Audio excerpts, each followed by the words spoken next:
Olá, seja muito bem-vindo ao nosso canal do YouTube. Eu sou o professor Roberto Bachiega e ministro aulas ligadas às matérias de Direito Constitucional e de Direito do Trabalho, especificamente voltadas para a preparação de nossos alunos, nossos amigos, para a aprovação nos mais variados concursos públicos. No vídeo de hoje, nós vamos abordar assuntos iniciais voltados à questão do direito do trabalho. Ideias iniciais, primeiras definições, tudo com vistas à nossa preparação para o nosso objetivo lá na frente. Seja muito bem-vindo ao nosso canal, muito obrigado pela sua presença. Peço que você se inscreva, se ainda não for inscrito no canal. Se gostar, deixe aquele like, não é? E, se possível, compartilhe com os seus contatos. Vamos, então, estudar o nosso querido direito do trabalho em suas ideias iniciais. Vejamos aqui. Num primeiro momento, é importante que trabalhemos uma pequena definição do nosso querido direito do trabalho, não é? Direito do trabalho pode ser assim definido: conjunto de princípios, regras e institutos jurídicos que regulam, no que diz respeito às pessoas e matérias envolvidas, a relação empregatícia de trabalho, além de outras relações laborais normativamente especificadas. É dizer, para o direito do trabalho, na esmagadora maioria de seu tempo, ele se preocupa com a figura do empregado, por que não dizer do empregador também, mas a preocupação maior e inicial é com a chamada relação de emprego. Não é? Em outra parte, ainda que menor, do direito do trabalho, o direito do trabalho se preocupa também com a relação de trabalho, em que não estaríamos diante de um contrato de emprego, de um contrato de trabalho, não é? Vamos, num primeiro momento, estabelecer a diferença básica existente entre relação de trabalho e relação de emprego. Vejamos aqui no quadro. Relação de trabalho versus relação de emprego. A relação de trabalho tem caráter genérico, amplo, pois essa relação se preocupa, ela diz respeito, melhor dizendo, a toda relação em que estiver envolvido o trabalho humano, como nos exemplos aqui abaixo mencionados. Ela se relaciona com a relação de emprego, a de trabalho autônomo, trabalho eventual, trabalho avulso, relação de estágio, dentre outras relações. Já a relação de emprego, que não há como negar, é a principal preocupação do direito do trabalho, ela tem caráter fechado, mais específico. Ela se refere basicamente àquela relação existente direta entre empregador e empregado. E esta relação só se fará presente quando estivermos diante da contratação de um empregado, não é? A partir do momento em que estiver concretizada a contratação de um empregado, a partir dali, esta pessoa contratada passará a ter todos os direitos previstos neste ramo do direito, não é? O empregado tem direito a férias, 13º, fundo de garantia, seguro-desemprego, dentre outras coisas, o que não se encontra basicamente na relação de trabalho. Trata-se, assim, de um aspecto fundamental ou de fundamental importância para o direito do trabalho, né? Na medida em que, efetuada a contratação de um empregado, aí passa a estar presente toda aquela gama de proteções inerentes a esse ramo do direito. A pergunta que fica é: quando é que efetivamente vai se concretizar a contratação de um empregado? Como é que se definem os sujeitos da relação de emprego? De um lado, um empregador, de outro lado, o empregado. No vídeo de hoje, abordaremos a figura do empregado.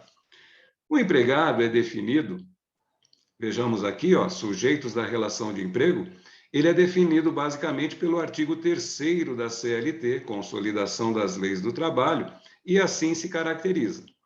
Considera-se empregado toda pessoa física que prestar serviços de natureza não eventual ao empregador, sob a dependência deste e mediante salário.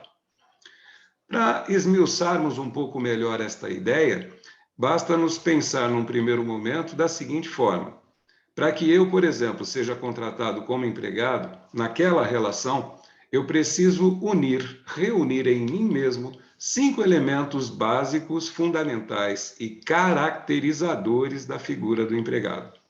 Vamos ver agora quais são esses 5 itens caracterizadores. Requisitos ensejadores da figura do empregado, o que se abstrai da leitura do artigo 3º da CLT que fizemos agora há pouco. Pessoa física. A habitualidade, isso diz respeito à forma da prestação de serviço. Os serviços não podem ser eventuais. Onerosidade.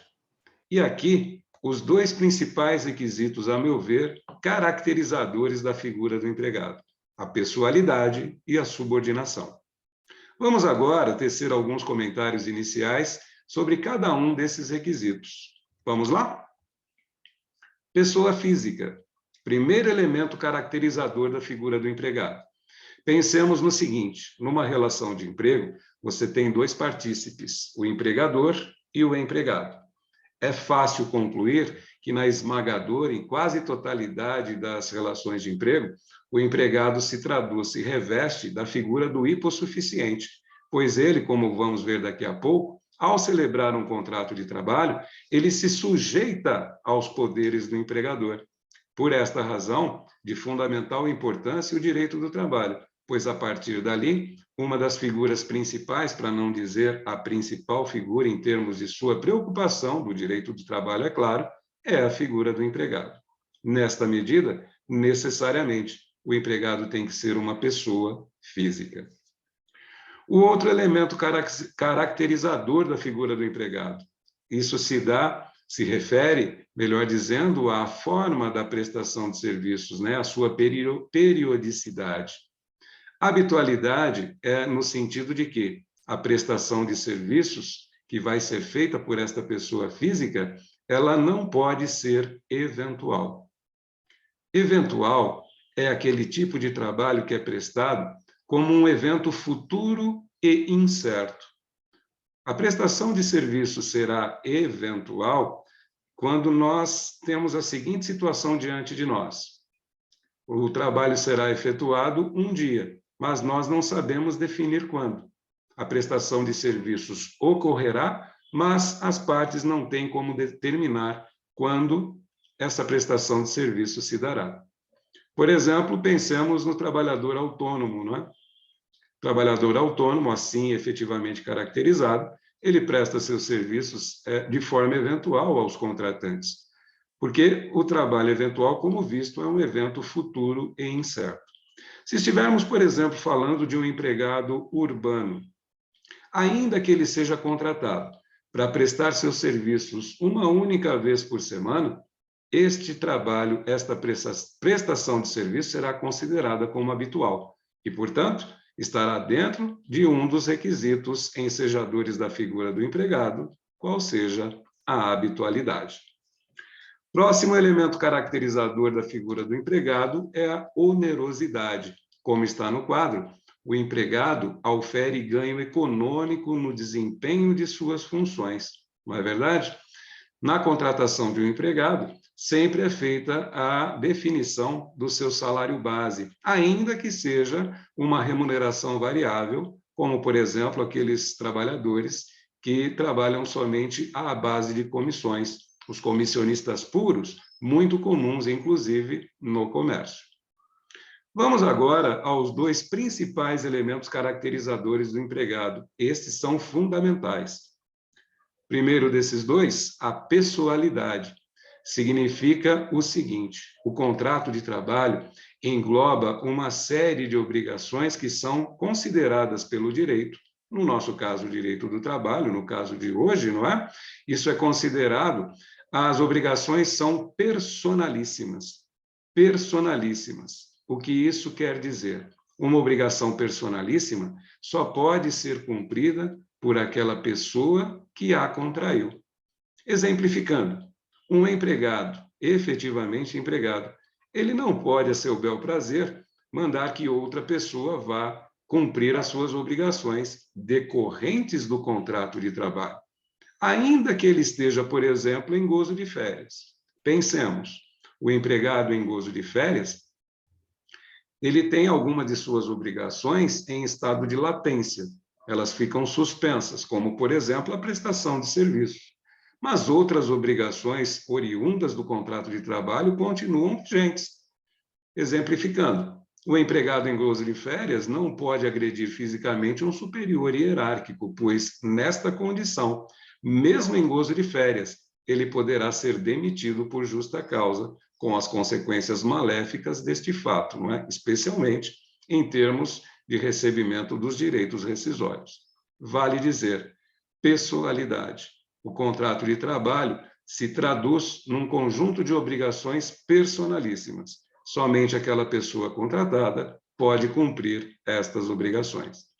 E finalizando, o último elemento caracterizador da figura do empregado. Para mim, a meu ver, a principal característica do empregado. Somente o empregado presta seus serviços, cumpre suas obrigações, revestido desta característica da subordinação. Pensemos um pouquinho. A CLT, que é de 1943, ela não fala do termo subordinação, mas como um pouco antiga, bem antiga, a CLT, digamos, ela fala a respeito de dependência. Esta dependência do empregador, com o amadurecimento desse aspecto da subordinação, seja em termos doutrinários ou mesmo jurisprudenciais, essa dependência não se caracteriza pela dependência financeira ou mesmo técnica. Neste sentido, continuando a pensar sobre isso, a subordinação ela é mais caracterizada, efetivamente caracterizada, pelo seguinte fato: quando o empregado celebra um contrato de trabalho, ou seja, ele é contratado por um empregador, o que acontece? O empregado, ele acata a abrir mão de boa parte da sua autonomia na prestação de serviços e por assim dizer, ele se sujeita, se submete aos poderes do empregador. Aliás, o tema poderes do empregador também será um tema a ser tratado futuramente em nosso canal. Vamos exemplificar.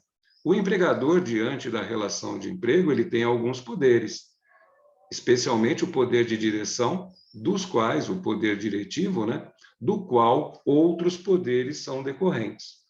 Um exemplo muito claro é o poder disciplinar. Vamos imaginar, o empregado, por exemplo, que vem a cometer uma falta.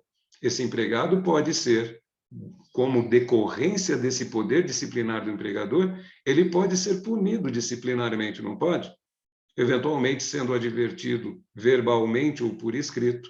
Se a falta cometida pelo empregado tiver uma intensidade um pouco maior, uma gravidade um pouco maior, o empregado pode, inclusive, ser suspenso de suas atividades.